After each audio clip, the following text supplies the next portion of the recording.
سڵاوتان لێبێت بینەرانی کورسات نیوز مناوڕە تۆفیقم لە ئەڵقێم شەوی پانۆراما پێتان گەیشتینەوە بۆ قسە باسکردن لەسەر دۆخی سیاسی هەرێم و بەغداد. هەمیشە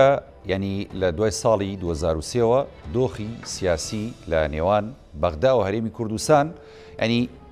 ناو بەناو ناجێگیری و نائارامی تێکەوتووە. ئەو ساتانەی کە دۆخی سیاسی لەبار بووە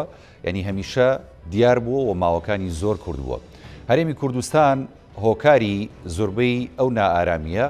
یاخود ئەو شڵەژانی کە لە دۆخی سیاسی هەبوو لە نێوان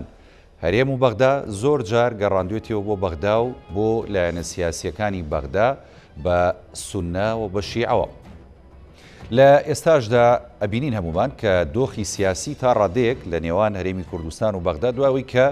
مستەفا کازمی بۆ سەرۆکوەزیران تا ڕادەیەک ئارام بوو و زۆرێک لە کێشە سیاسیەکان کە هەبوو لە نێوان هەردوولادا تا ڕادەیەک هەندێک دەرچی سیاسی یاخود دەرچی چارەسەری بۆ دۆزرایە بووی کە دەرباز بن لێی و تا ڕادەیەک ڕەوشی سیاسی لە نێوان هەردوولا و پەیوەندیەکان بەگشتی لە نێوان هەردوو لە هەرێم و بەغدا ئارام بێت. بەڵام لە چەند ڕۆژی ڕابردوو بینیمان کە لە ئەنجومەنی نوێنەرانی عێراق بۆی کە یاسای قەرز تێپەڕێنرا و تیایدا پشکی هەرێمی کوردستان وەکو دەوترێت لە یاسای قەرز لابرا ئەویش بە چۆنڵی هەوڵی لایەنە سیاسێ شیعەکان و هەندێک لە سونەکانیش کە خۆیان لە ڕابردوودا بە هاوپەیمانی کورد زانیوە. ئەمە تا ڕادەیەک دۆخەکەی لە ئێستادا ئاڵۆز کردووە. بەڵام لێرە و لەوێ کۆمەڵێک هەوڵ هەیە بۆی کە ئەم دۆخە تا ڕادەیەشی باشتر ئارام بکرێتەوە پەیوەندیەکانی هەرێم و بەغدا بە پێی دەستور و بەپێی یاسا و بەپێی ئەو مافانەی کە لە نێوان هەرێم و بەغدا هەیە پارێزراو بێت و ڕێک بخرێتەوە. کێ هۆکاری سەرەکیە بۆی کە ئەم پەیوەندیانە بەرەو نائارامی بەرێت. بەغدایە یاخود هەرێمی کوردستانە. ئەگەر هەرێمی کوردستانە دۆخی ناوخۆی خۆمان و پەیوەندی نێوان لایەنە سیاسیەکانی خۆمان و ئارامی سیاسی لە هەرێمی کوردستان ئەمانە تا چەند لەبارن و تا چەند گونجاون و ئەم یەکانگیری و هاودەنگژی نێوان لایەنە سیاسیەکان لە هەرێمی کوردستان تا چەند هۆکارێکە بن بۆی کە پەیوەندیەکانی خۆمان لەگەڵ بەغدا ڕێک بخەینەوە لەسەر ئاستە جیاوازەکان بەبێ ئەوەی کە لێرە و لەوێ ئەم کێشە و ئەم ڕێگریانە دروست بێ بۆ پەیوەندیەکان. ئێمە ئەم شەوم بیانەوە کۆمەڵێک گفتوگۆ و تەوەری گرنگ باس بکەین لەسەر پەیوەندی سیاسی نێوان هەرێم و بەغدا بە میوانداری بەڕێز کاک سران عەبدوڵڵا ئەندامی ئەنجومەنی سەرکردایەتی شێتی کە لە ستۆدیۆ لەگەڵمە بەخێر بی. کاک سران سپاس دەکەین. هەروە بڕیارە لە ستۆدیۆکانیشمان لە دوهۆک دکتۆر هاشم زێباری پسپۆڕی ئابووری و مامۆستای زانکۆمان لەگەڵ بێ. سەرەتا لە کاک سران و دەست پێ یەکەم. کاک سران ومە نەزانین ئێستا تا ڕادەیەک دۆخە سیاسیەکە لە نێو لایەنە سیاسیەکان بەگشتی شیعە و سونە و کورد لە نێواندا تا ڕادەیەک هەندێک جار بەریەکەوتن دروستە بێ و نائارامی دروستە بێ. بەڵام خۆشبەختانە هەوڵیش هەیە چ لە لایەن کورد چ لە لایەنەکانی شیعە بووی کە ئەم دۆخە نەگاتە چەقبەستن. لەسەر ئەمڕۆ سەردانەکانی بەڕێز هاوسەرۆک لاو شێخجەنگی بۆ بەغداوە ئەو کۆمەڵە گفتوگۆ دیدارانی کە لە بەغدا هەیە ئەمانە هەمووی مای خۆشحاڵین بەڕاستی. بەگشتی خوێندنەوەتان بۆ دۆخی سیاسی نێوان هەرێم و بەغدا چۆنە لە ئێستادا؟ بەڵێ زۆر سپاس کاک هەوڕێ. لە ڕاستیە ئەگەر ئێمە قسە لەسەر بڵین خلافەکانی نێوان هەرێم و بەغدا بکەین و بیگەرنەوە بۆی کە بڵێن خەتای زیاتر خەتای بەغدایە بڵێن ئەم مەقوەلەیان ئەم گوتەزایە زۆرێک لە ڕێگی مێژووی هەیە واتە لەبەرەی هەمیشە ئێمە کێشەکەمان لەگەڵ بەغدایە. ئێمە کێشەکەمان بە جۆرێک لە جۆرەکان لەگەڵ عەرەبایە لەگەڵ حکوومەتی عێراق و تەشکیلی سیاسی لە عێراقایە و لەبەرەوەی کێشەکەمان لەگەڵ ئەوانایە بۆیە بەشێک لەم وتەیە ڕاستە کە ئێمە مادام ئەم کێشانەمان هەیە کە بریتێ لە کێشەکانی کوردستان بریتێ لە ڕێگی تاریخی ئەم کێشەکە مەسەلەی کوردە لە عێراق و لێ شۆڕ سەر کێشەیە بۆەوەی شێوە ئیدارەدانی کوردستان لەگەڵ دەچاو بەغدا و تەرکیبەی پێکهاتەی کوردستان لە ناو حکومی سیاسی بەغایە لەبەر ئەمە ڕێگێکی مێژووی هەیە. هەر وەختێ بمانەوە ئەم بابەتە حازرە کە بڵێن لەبەر ئەمە ئێمە لەگەڵ بەغا خلافمان هەیە و بێگومان لە دیوە عەرەبیەکەشیەوە لە دیوەکەی ئەو دیو حەملینەوە لای عەرەبەکانیش بە زمانی عەرەبی هەمیشە تۆمەت بارکردن ئامادەیە بە تایبەتی ئەگەر بڵێن کەسێک نەوێ کوردێک نەوێ بە عەرەبی ئەم تۆمەتان ڕەت بکاتەوە. بەڵام هەموو جارێ ئەمە کارێکی خراپە ئێمە هەموو کەم و کوڕەکان بگەڕێنەوە بۆ بەغدا و بە تایبەتی کە لە دوای بەکوجانات باس کە لە دوای 2023 و اینجا 2005ەوە کە یەکەم پرۆسی سیاسی لە عێراق گۆڕانکاری بەسەرهات بوو بە خاوەن پرۆسێکی سیاسی کە انتخاباتی لە کاتی خۆیدا وێزگەی جیاجای حکومڕانیکردن هەبووە و لەوەش گرنگتر دەستوورێک هەیە کە ئەم وڵاتە ینی ئیدارە دەدا و ئەو دەستورە زۆر دەستکەوتی تێدایە بۆ کورد وهروە زۆر کەم و کوریشەیە کە کورد پێی وایە ئەبێ چارەسەر بکرێت ینی دەستور نەخشەرەکەی بۆ ئەوەشی دانەوەک مادێ 140 وەکو دەسەڵاتمان لە بەغدا وەکو ینی پاوەر و هێزی ئێمە لە ناوحکومەتی اتحادیە ئەستاتوی هەرێمی کوردستان وەکو تشکیلەیەکی حکوومەتی بەڕسمی بناسرێ هەموو ئەمانە ینی هەم ڕێو شوێنی هەیە ناو دەستور هەمیش گرفتی هەیە ناو دەستور و ناو باقی ئەرزی سیاسی لەبەرەوە بۆیە ئەگەر لەو دیەوە سەیری بکەن بێگومان کێشەکانی هەرێمی کوردستان لەگەڵ بەغدا ئەم ڕێگە جیاجیانە هەیە ئەم ڕێگەزە جیاجیانەشی هەیە و لە هەرێکش بڵین مادەی خۆی هەیە واتە کەرەسەی سیاسی خۆی هەیە بۆ بوتەزای خۆی هەیە کە بڵێ لەبەر ئەمانە کێشم هەیە لەگەڵ بەغدا و ئەویش هەروەها ئەوانیش بۆ دیارە ئێمە کە ساحەبی مەسەلەکەین کە ساحەبی کێشەی خۆمان بەڕاستە دەزانین ئێمە لە کوردستان و بە تایبەتی سێکمان لە میوەرێکی کوردستانی و قسە دەکەین ئێمە خۆمان بە حەق ئەزانین و خۆشمان مافەکانمان بەڕاستی دەدەن بەڵام ئەمە ڕاستی ئەمە وەکو عارە بڵێ الشەیطان یەکمن فی التەفاسیل لە وردەکاریە زۆر ئاسانە تاکە لە گەورەکە بڵێ خەتای ئەوانە و تەواو کۆتای پێات و ئەگەڕێنەوە بۆ کوردستان و تەواو بەڵام ئەگەر بینە سەر ئەگەر بێم ئێمە ساحەبی قەزیین عەرەب ساحەبی کێشێ فەرقێ لە نێوان مەسەلە ئێمە ساحەبی مەسەلەیەکی خۆمانین کە مەسەلەی میلەتەکەمانە و بەرامبەریش عێراق کە بڵێن بەسم لە عێراق وەکو حکوومەتە وەکو تشکیلەیە وەکو شیعە و سوننیە وەکو فەزای سیاسی عێراقە وەکو فەزای سیاسی بەغدایە ئەوانیش ینی ئەوانش کێشەیەکیان هەیە کە بریتە لە کێشەی ئێمە ئەوان بۆ ئەوان ئەگەر ئێمەشی عێراق وڵاتەکە ئێمەشی تیان نەبین بۆ خۆیان ئەژین و گوزەرانیان باشەوە ئێمە ساحەبی مەسەلەیەکی لەبەرەوە بۆیە دائیمەن ئێمە لەسەر حەقین لە هەمان کاتە ئێمە بەپەرۆشتر بین بۆ چارەسەری کێشەکان چکە ئێمە ساحەبی مەسەلەیەکین لێرە لە چەند ساڵی ڕابردوو ئەم کێشانە کە بڵێن بە تایبەتی لە بەرزوو دابەزی پەیوەندەکانی ئێمە لە پاشەکشەی مەسەلەی سیاسی کوردستان لە هەندێک ڕۆوە بە تایبەتی لە دوای ریفراندۆم لە دوای ئەو پێشاتانی هاتنە پێشەوە لە وڵاتی ئێمە چۆن فتەی لە فتراتەکان ئێمە وزەیەکی زۆر سیاسیمان هەبوو لە عێراقا لە دوای کەوتنی سەدام حوسێن عەرەب لە عێراق خۆی کۆ نەکردبەوە خۆی ڕێک نەخستبەوە تەجربەی سیاسی کوردستان تەجربەیەکی جێگەی ڕێز و تەقدیر بوو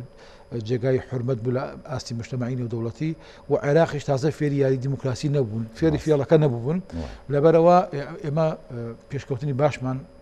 بەخۆوە بینی و لە هەمان کاتە ینی بزنەوەی سیاسی کوردستان بە قورسایەکی زۆرەوە لە بەغدا و بە تایبەتی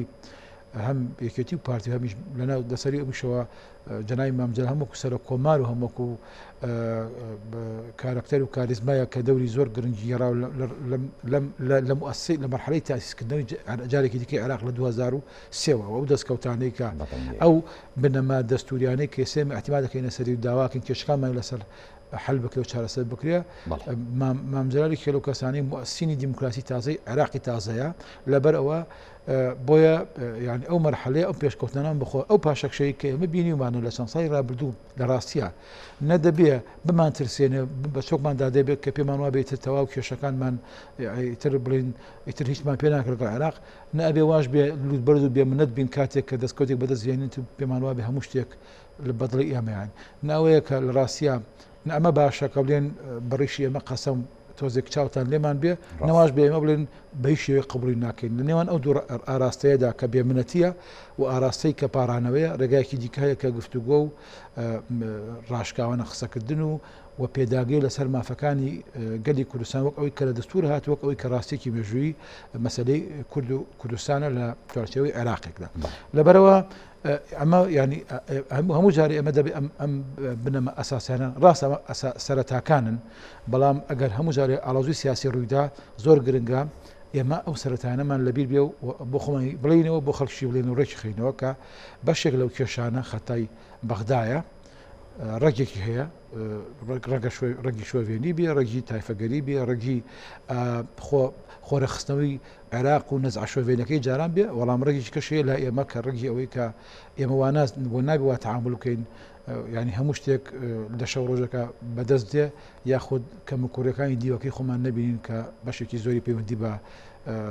کێشەکانی حکومڕانی کوردستانەوەشی کە بەدەستمانێنەوە ئەگەر نەتوانین بیپارێزین یانی تا بۆ شێوە لە دەستمانە چێ بەڕاستی کەس نابێت لە دەستمان چێت چونکە مادام گەلی کورد هەیە و مادام بزنەوەی سیاسی کوردستان هەیە و مادام هێزە سیاسەکانی شێ لە ناوی یەکێتی نیشتیمانی کوردستان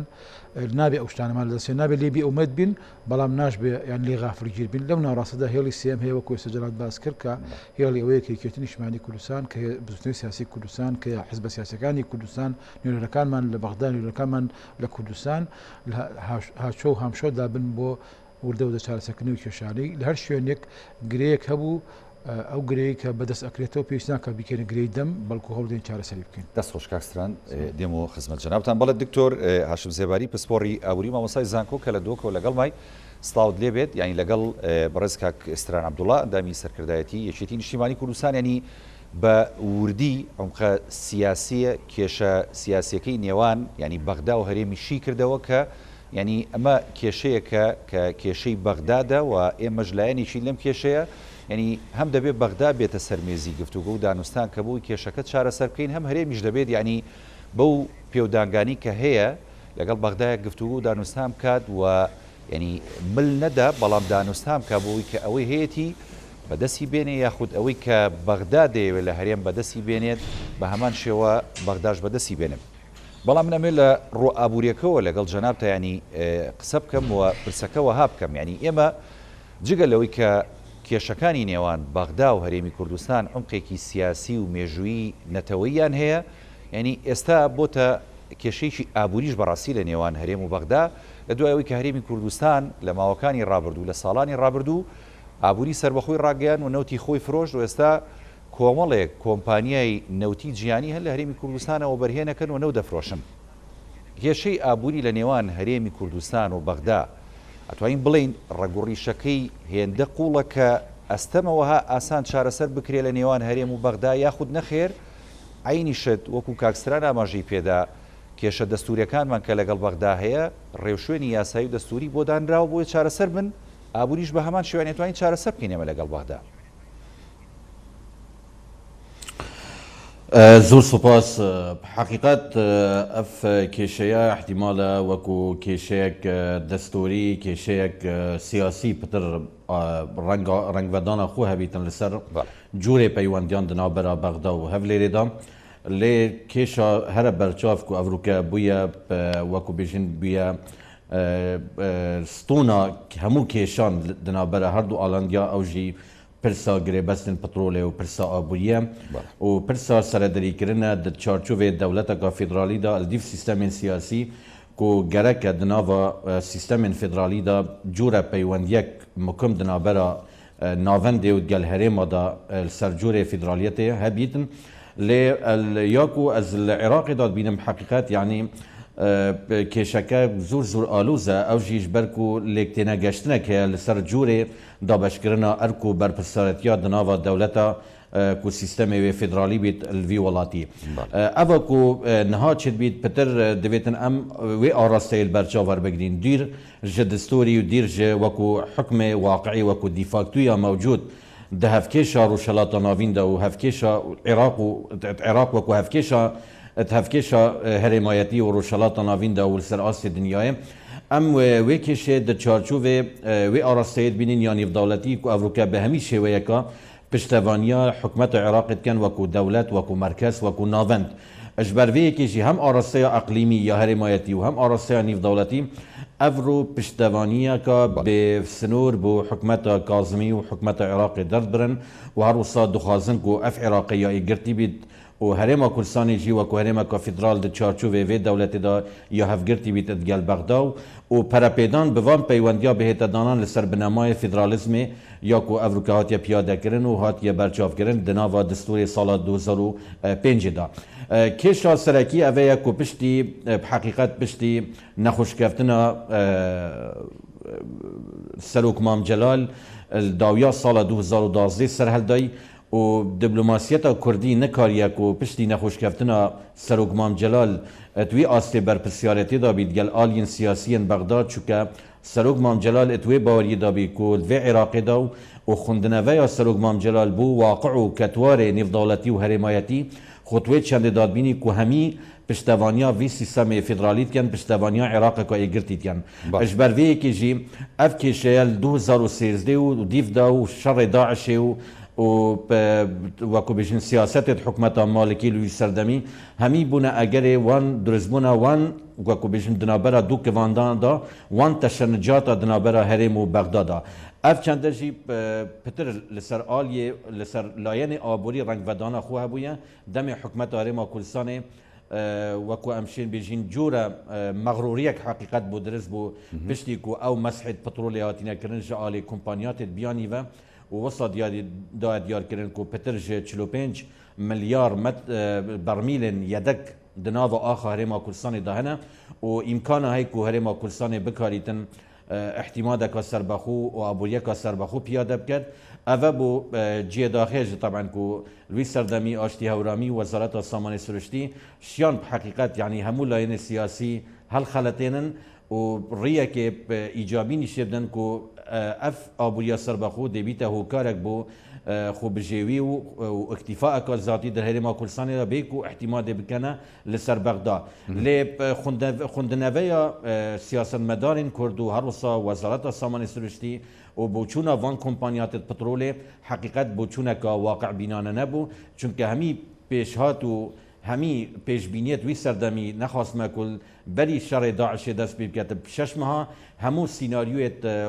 ku hatîne dareştin sebaret ji layê rêxirawa Wirza Cîhanî ve ji layê rêxirawa OPEC ve navendê ve kulîna ve bi wê çendê diyarkirin ku ev devera Rojhilatê navîn dê tûşî şepûleka terorîzmê û hatina hevşêweyên Daişê bît û cûra istiqrara vê deverê dihête têkdan û ev ê dibîte hokarek astê bihayên petrolê dabazin li ser astê dinyayê ev e bû teban eker vêrê pitir rûnkirinê bi demê ev e bû bi hokarek ku nizimbûna bihayên petrolê piştî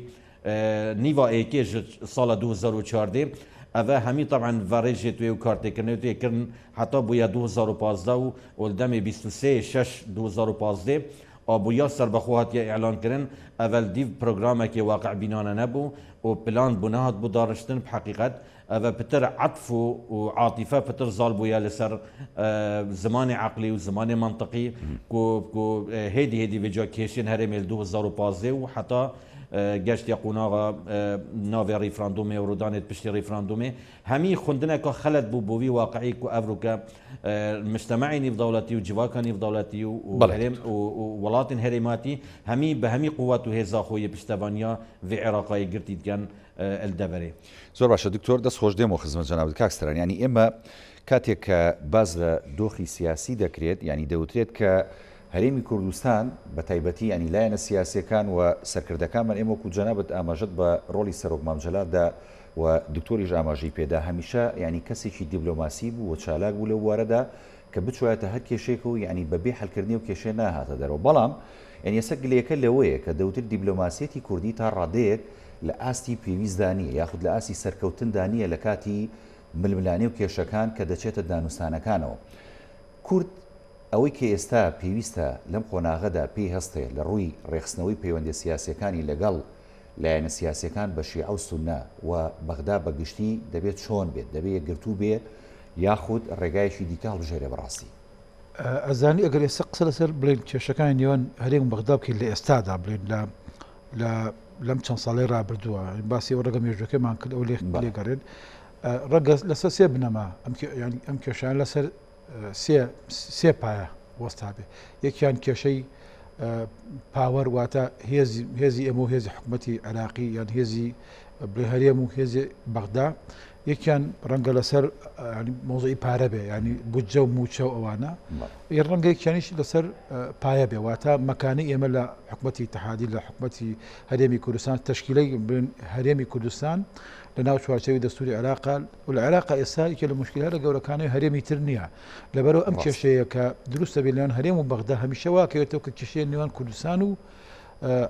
بەغدا نێوان کورد و عەرەب ئەگەر هەرێمی ترە بۆ مەسەڵەن بۆن لە جنوبی عێراق ئەگەر هەرێمی ترە بۆ لە ناوچە سونیەکان ئەم هەرێمانە کێشەی ئەمانە نەدەبوو کێشەیەکی خاوەن ڕێگی نەتەوەی دەبوو بە کێشەی نێوان ئیدارەدان لە نێوان کێ سڵتەی زیاتریەیە کێ بڵێن کێ دەهاتە نێرەی کێ نانێرە بەڵام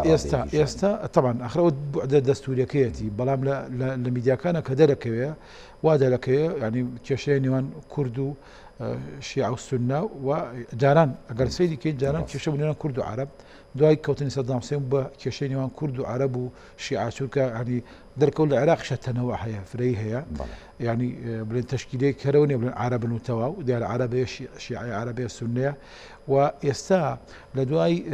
ئەوەی کە ناڕەزایەتی پەیدا بوو لە عێراقا لە شکلی شێوەی حکوڕانیکردنی حکوم لە عێراقا بە تایبەتی لایەن ینی کورد لە درێژایی تاریخ ئۆپۆزیسیۆن بووە لە بەرامبەر بەغدا و لە دوای کەوتنی سەدام حوسێن سونەش بوو بە ینی بڵێن هەڵگەڕاوە یان ناڕازی لە وەزی سیاسی عێراق ئەوەی کە ڕازی بوو لە وەزی عێراق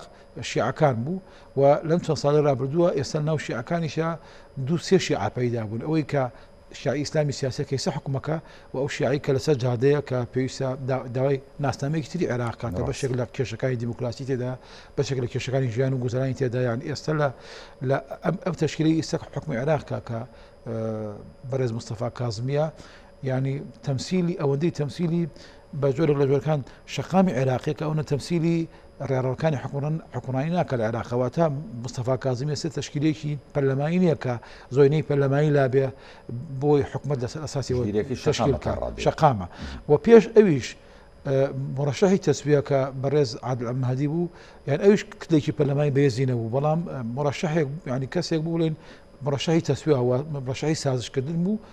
دایاننا تشکیلی پەرلەمان تشکیلەیەکە و تشکیلەی حکوومەتی عێراق تشکیلەیەکی ترا و ئەم تشکیلەیە بە تایبەتی ئێستا کە بەڕێز کاظمی سەرۆک وەزیرانە هێڵی سێم هاتەوە سەر حکوم گۆشەی سێم هاتەوە سەر حکوم لە عێراقا کە ناڕازەکانی شەقامی عێراقی بۆیە کێشەکانی ئێمە لە هەمان کاتە تحداکانی بەردەممان زۆرتر بۆ لە بەغدا قەڵەباڵێکی زۆرتر هەیە لەوەی کە جاران لێ بوو جاران لە وەختی سەدام حوسێن یەک کەس بوو مفاوضات لەگەڵی کرد وەرمانەگرت وەرمان ناگرت سەدامش کە تووڕە بۆ ئەویت هیچتان نادەمێ ئەگەر تووڕە باید وڵا احتیمال لە کەرکووک شتان بدەمێ بەڵام ئێستا لەناو پرۆسی سیاسی عێراقا کە دەستور هەیە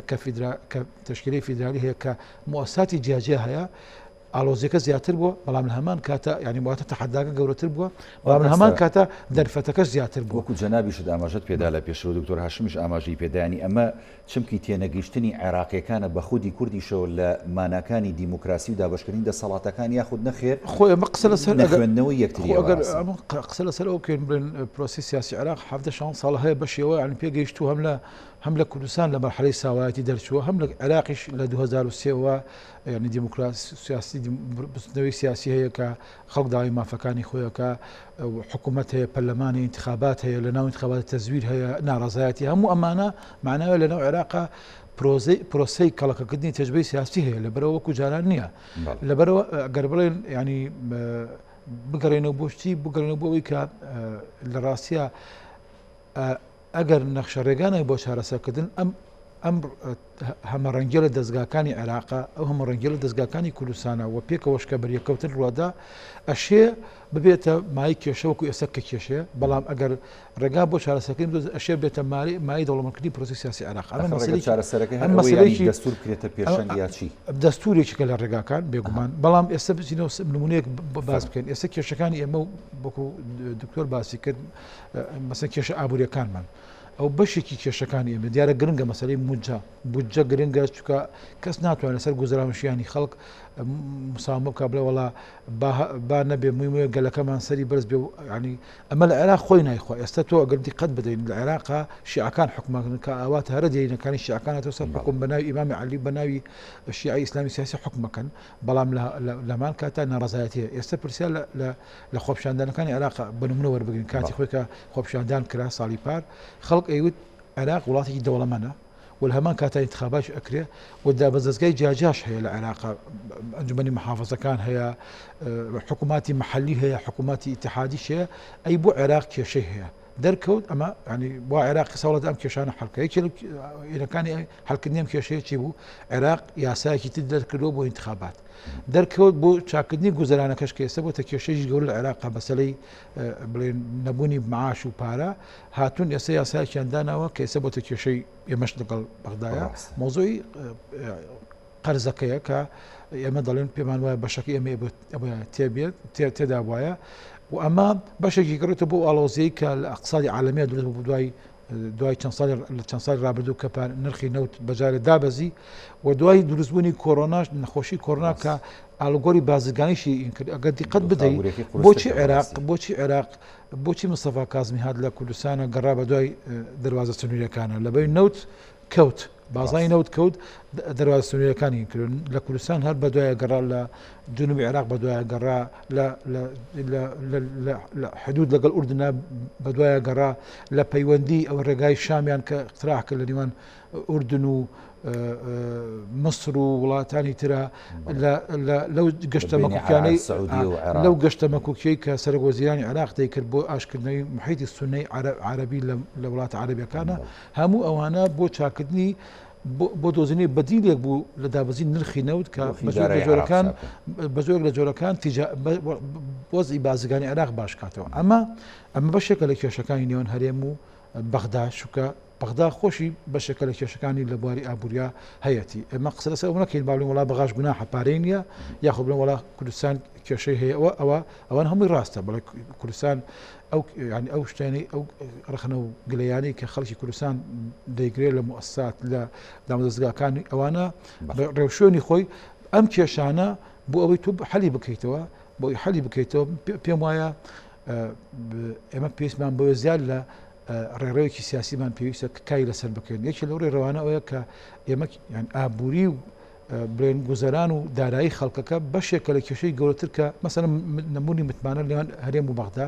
سەرچاوەکەی چیە لەبەری ئەم پەیوەندیە لە نێوان کوردستان و بەغدا لە نێوان پێکاتەکانی عێراق تێک چووە ئاڵۆزاوە یعنی متمانیان بە یەکتر نەماوە بۆیە باوەڕ بە یەکتری ناکەن کە ئەرکەکانی سەرشانی خۆیان جێبەجێ دەکەن لە دەستورە هەیە لە ئیتفاقاتەکانیشە هەیە بەڵام لە کاری سیاسی لە کردەی سیاسیە چووکە بەگومان لە یەکتری بێ متمانەیەکێ ئەم بێت متمانەی چۆن دروستێکی خۆم بێتمان هەرە نیە حاسیبێک دەربێم ئەو نەولاتە بم دەرە ئەوم دەتە بۆ ئینکەم ئەم بەڵکو بە بەشێک لە پرۆسی سیاسی جێبەجێ دەکرێت لێرەوە ئەگەر ئێمە سەیری مفاوضات کە لە نێوان حکوومەت و حکوومەتی هەرێم و حکوومەتی ئیتحادی ئەبێ ئێمە ڕێڕەوەی دریش دۆزینەوە یەکێ لەوانە پەیوەندە سیاسەکانی حزبە سیاسەکان لەگەڵ یەکتری بەشێک لەم کێشانەی کە کاتی خۆی جەنای مەمجال لە عێراق حەلێکە کە سەرە کۆماریش بوو وەکو یەکێتی وەکو کورد وەکو سەکردایەتی کورد لەگەڵ شیعە و سوننا کەوتە گفتوگۆ اینجا یاسەکانی دەنارد بۆ پەرلەمان بۆی تەزدیق بکرێت ئێستا بەشێک لەو ویرانە با ئێمەش بێ ئەمە نەبین بڵێن لەبەری یعنی دوای قۆناغی دوای جەنای مامجەلال ئەگەر ئێمە بمانێ ڕاستیەکان ڕێک بکەینەوە سەر ڕێڕەوی خۆی خوێندکارەکانی مامجەلال دەتوان بەشێک لەو ئەرکە جێبەجێ بکەن و هەوڵ بدەن ئەو ڕیتمە بە شێوازی ئەو پێویستیانی کە ئێستا عێراق دروستی کردووە و کوردستان دروستی کردووە جارێکی دیکە ئەبدەیتی ئەو پەیوەندیانە بکەین لەگەڵ عێراق و بە جۆرێکی تر بینەوە سەرخەت کە تەنیا لە مەلەفی ئابووری و داراییە حەسی نەکەین ئەگەر ئێستا تۆ سەیری فەرمانبەری بکەی لە ژیانی ئەتیادیە ئەگەر تۆ فەرمانبەرێک بینی بەردەوام کێشەی دارایی کێشەی ئابووری هەبێ ئەمە عنوانێک و ئەدگارێکی غەڵەت ئەدا بەتەنیا ئێمە کێشەی دیکەشمان هەیە ئەو کێشانەمان ناجوولێ ئەگەر ئێمە کێشی ئابووریمان کێشەی دارایەکەمان نەجوورێن کێشە دارایەکانشمان چارەسەر ناکرێ ئەگەر ئەو ڕێڕایەتر نەدۆزینەوە بۆ چارەسەر کێشە زۆر باشە دواتر دێمە خزمەت جەنابەت بۆ ڕۆڵی یەکێتی هەم هاوسەرۆکانی لە پەیوەندیەکان لە هەرێم و لە بەغدا و کاریگەریەکانی دواتر لەو بارەوە گفتوگوی زیاترەکەین دکتۆر هاشم زێباریانی هەمیشە لە ڕابردوو و لە ئێستاشدا کەەوەی گرفتە بۆ هەرێمی کوردستان دروستە بێت ینی وەکو کاکسترانیش ئاماژەی پێدا تا ڕادەیەک بێمتمانەیە لە نێوان هەم هەرێمی کوردستان بە بەغدا هەم بەغداش بە هەرێمی کوردستان چونکە هەمیشە کە دەچینە ئێمە ڕێکەوتنێکەوە لەگەڵ بەغدا ڕاستە بەغدا تا ڕادەیەک پابندە بێ پێوەی و ینی بۆ نمونە بەشە بودجەی هەرێم دەنێرێ یاخود موچەی فەرمانبەران دەنێرێت بەڵام هەرێم نەوتەکەی ڕادەست ناکات هەرێم داهاتە ناوخۆیەکانی ڕادەست ناکات تا کار دەگاتە ئەوەی کە ئەوە تا لە پەرلەمانە بە شێوەیەک لە شێوەکان ئاوها تۆڵە لە کورد دەکرێتەوە و باز دەکرێت خۆی ئەمە هەندێک لایانی دیکەوە هەی دەبینن ئەمە تۆڵەکردنەوەیەک نییە بەڵکو وریاکردنەوەیشی کوردە بۆەوەی کە بێتە پێشە و گفتوگۆکانی جدی بکات ینی پرسیارەکە ئەوەیە لێرەدا دکتۆر هاشم، ینی هەرێمی کوردستان ئەگەر بیەوێت ینی خۆی خودبژێوی خۆی بکەوە داهاتەکەی بەشی خۆیەکات، ئێتە چ پێویستی بە بەغدایە بێت ئەم شەڕە بکە لەگەڵ بەغدا و دۆخی هەم سیاسیە مابووری خۆی بەم شێوەیە بگەێنێت و چاوەڕی دەستی بەغدا بکات. ینی هۆکارەکەت کوێیە لە ڕووی داراییەوە کە بەڕاستی گرفت دروستەکات بە تایبەتی بۆ بژێوی ژیانی هاوڵاتیان لە هەرێمی کوردستانە؟ بەێ پێش و ئەس بچمە بەرسەوە جەنابێتە بەس ڕوونکردنەکە ینی کێم بدەمە سەروی بابەتی و حقیقت ینی عێراقیدا وەکو ئەزدیف تێگە و پێوەری نێودەوڵەتی جوان دەولەت هاتێنە حسێبکردن کو بێژنێت دووە لەهەشە یان کو دووە للفاشلە. ئەvە طبعا هەرێما کوردستانیژی بەشەکە ژێ منزوما فاشل یا حکمرانیەک و ئەم دکارین بێژین ji egerê nebûna hukmê muessatî, hukmê qanûnê û hevgirêdan û emn û selama ijtîmaî û komalayetî di nava pêkhatên vê Iraqê da û her wisa di navbera aliyên siyasî da. Vêrê ji ber vê yekê jî wextê di nava dewlet û sîstemekê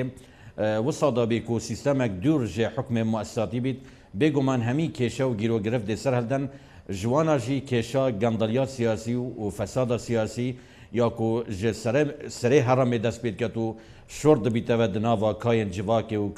kayên komelga Iraqê û Herêma Kurdistanê da. Ji ber vê yekê jî yanî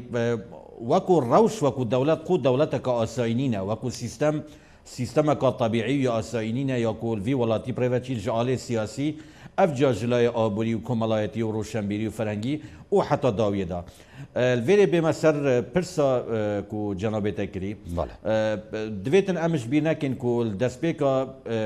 wekû bêjin destpêka aboriya serbexû û ew nebûna berçavronî û nebûna stratîceteka rûn bû vî projê aboriya serbexû û dîv da jî kêşet ku di nava herêmê peyda bûn û lêktirazana mala Kurdî û daxistina dergehê perlemanî û ew gef û gorêt ku serokê herêmê wî serdemît kirin û gotê îdî Iraq kotayî hat û mada 140 kotayî hat. Yanî hemî awayekî yanî bernamê me bernamekê waqebînane nebû û nêrîna me jî nêrîneka dûrxaye nebû bû pêşhat û pêşbîniya wan rodanê ku eldawiyê da çêbûyne. Ji ber vê yekê jî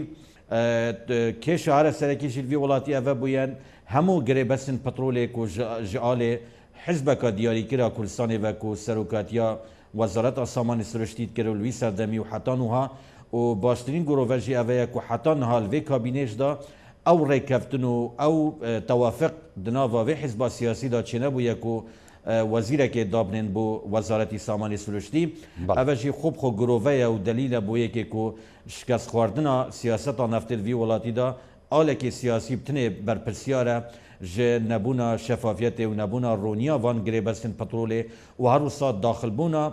tarafê siyê û hawkêşa wekû tarafê siyê tarafî sêm wekû welatê Tirkiye û dewleta Tirkiye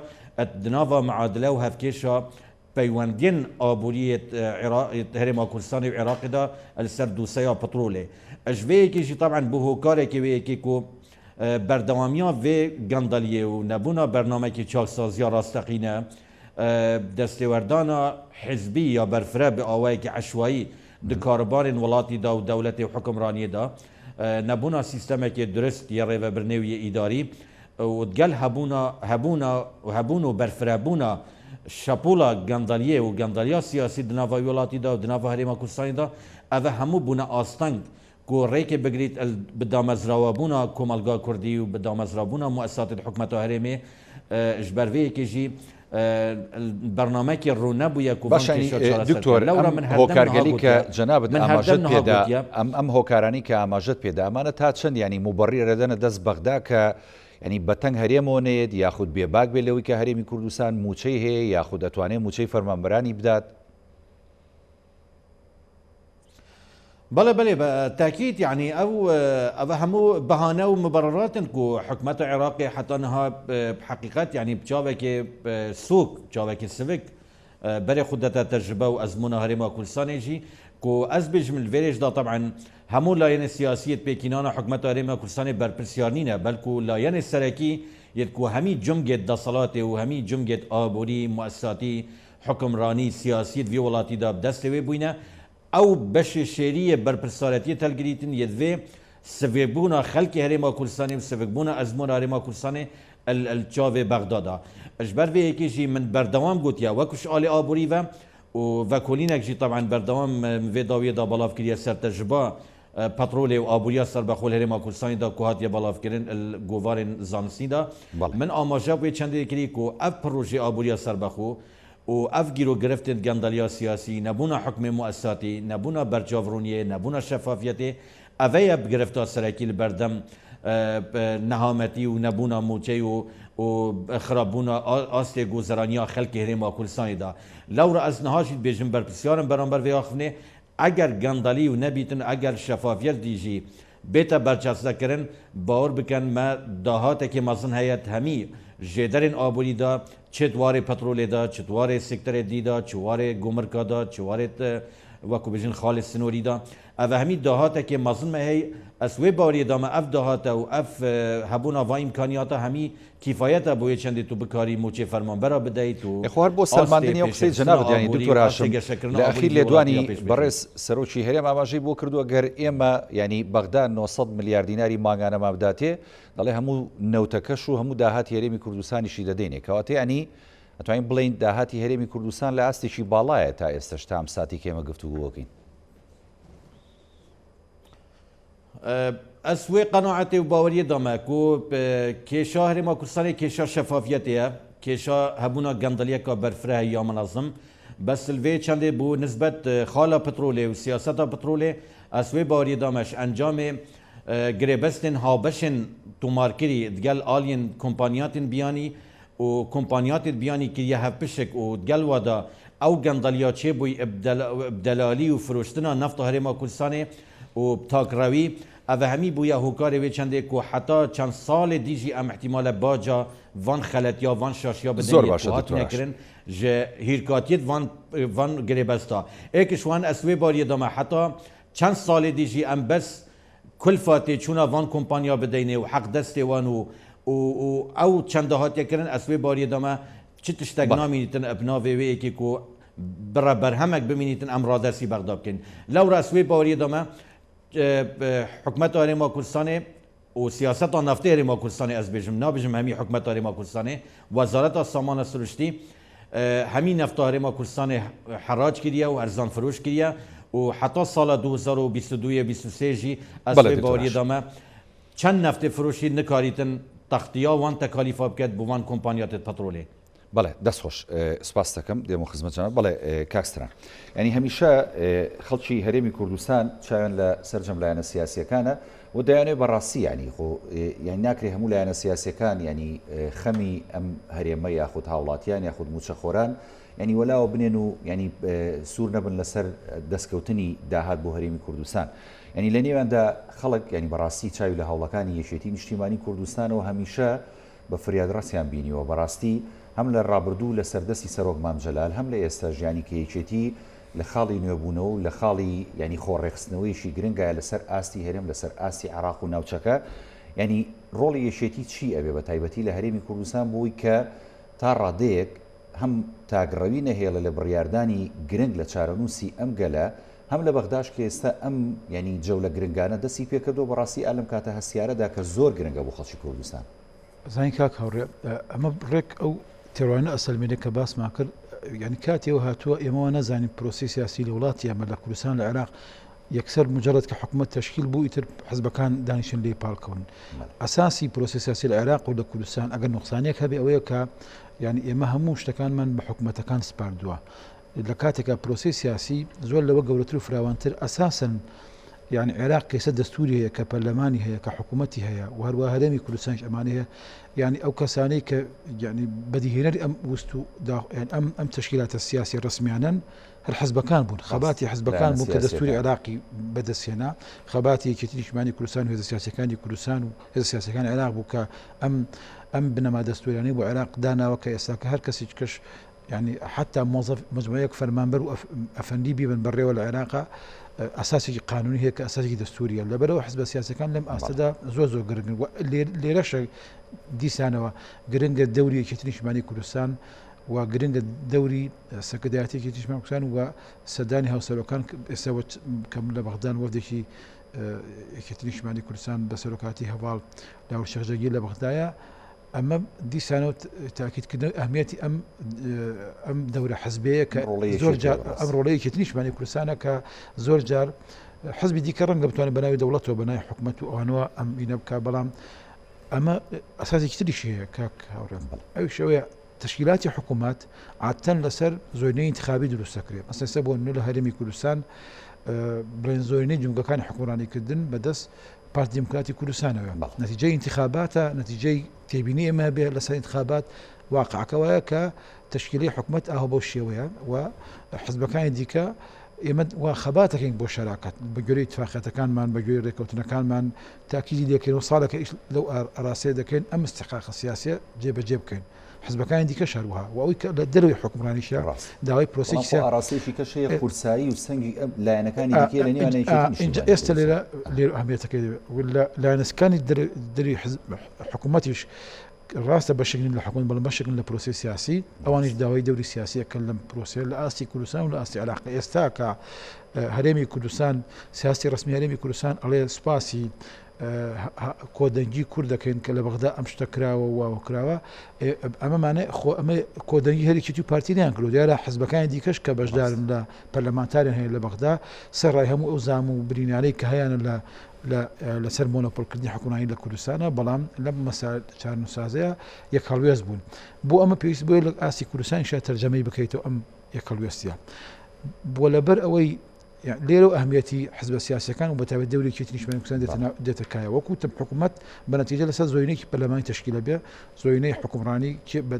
کێ بردیەوە بەدەستەوە لە عێراقیش هەروایە بەڵام بەتەن لە پەنا ئەمانە و هێزە سیاسیەکانیش دەوری زۆر گرنگگەرن بۆیە ئەهمیەتی سەردانەکەی هاوسەرۆک کاک شێخ ئەهمیەتەکەی لیرۆ سەرچاو ئەگرێت کە حزبە سیاسیەکان ئەتوانن ینی گرەی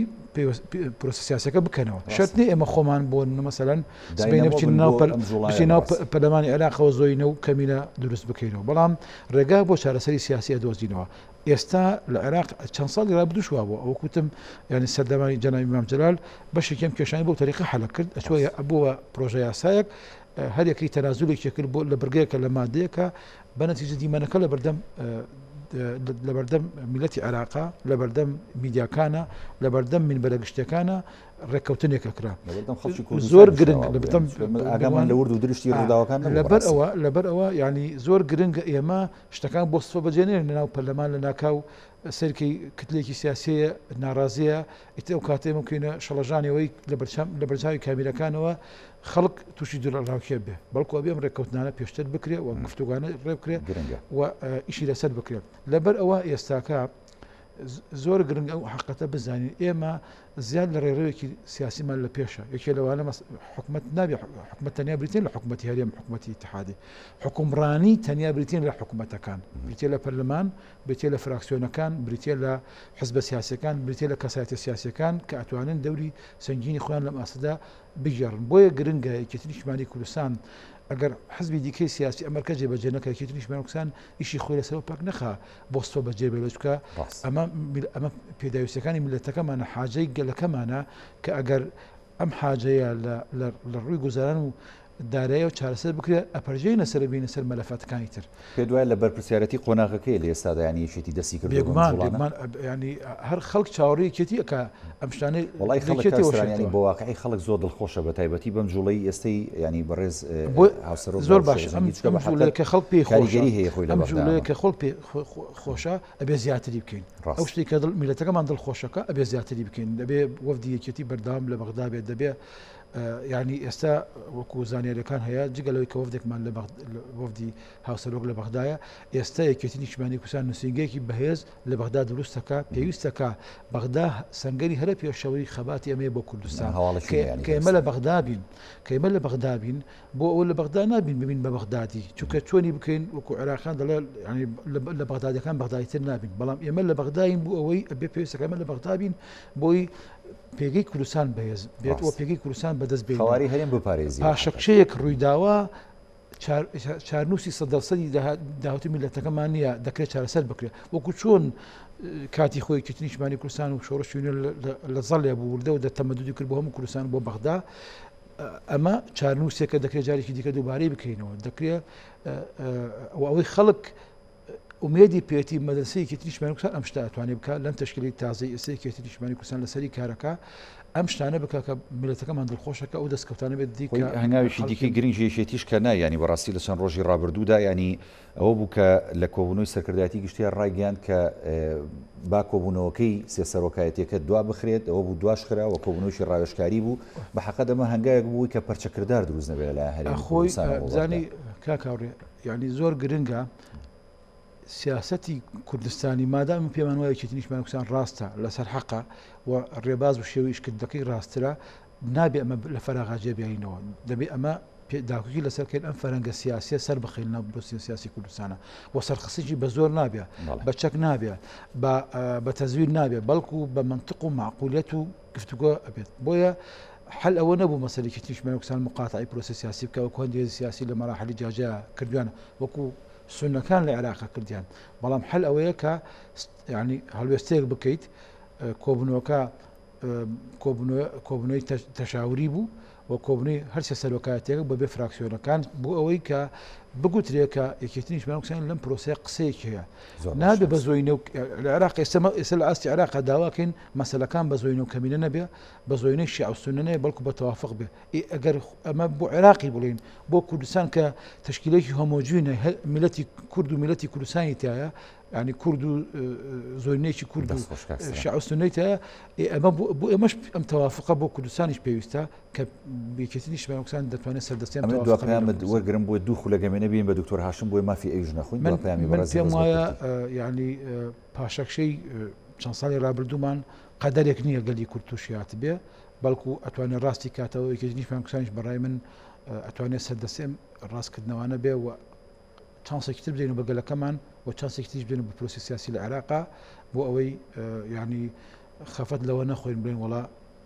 غەدرمان لێکرا و زوڵمان لێکرا بەڵکو دەست پێشخەری بکەین کە بتوانین کێشەکان چارەسەر دەستخۆش کاکستران بەڵێ دکتۆر هاشم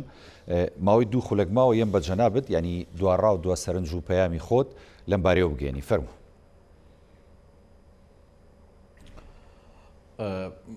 بله والله لأنجام دا اف کێشەیە لە عێراقی و لە هەرێما کوردستانê کێشەک مؤسساتیە کێشەک گرێدایە بە سیستەما سیاسیە vê welatî bi eqliyeta rêvebirina îdarî û darayî li vî welatî da nebûna şereketa rastaqîne ev hemî taban bi nemayet vê hukmdariyê ne çil Iraqê çil Herêma Kurdistanê lê ez wê barî dame ku eger ji alê aborî ve bi reqem û bi jimare û data bi denê diyarkirin bi heqîqet ne bernamek belku deyan bername beşê me naket û têra me naket çikiya wekû aborînas gelek cara bi zimanê jimareyî û reqemî em dixwazîn hemî tişta birûnî û aşkirayî bi denê diyarkirin ew jimare û datayê li berdestê me li sala 2014 heta 2020 bi heqîqet waqeekê rejbîn û nexûş dê pêşanî xelkê me de çunke yêkem tişt ev wez'a gelek gelek xirab e şilayekê dîve jî ev gendeliye û nebûna hukmraniyeka selîm ya saxlem ya tendurist vî welatî da birêve naçît û her wisa niyeteka rastaqîne û ciddî jînîne bû çaksaziya heqîqî ya rîşeyî vî welatî da ji ber vê yekê dumayektirîn axna xwe dikarim bêjim sengê mehek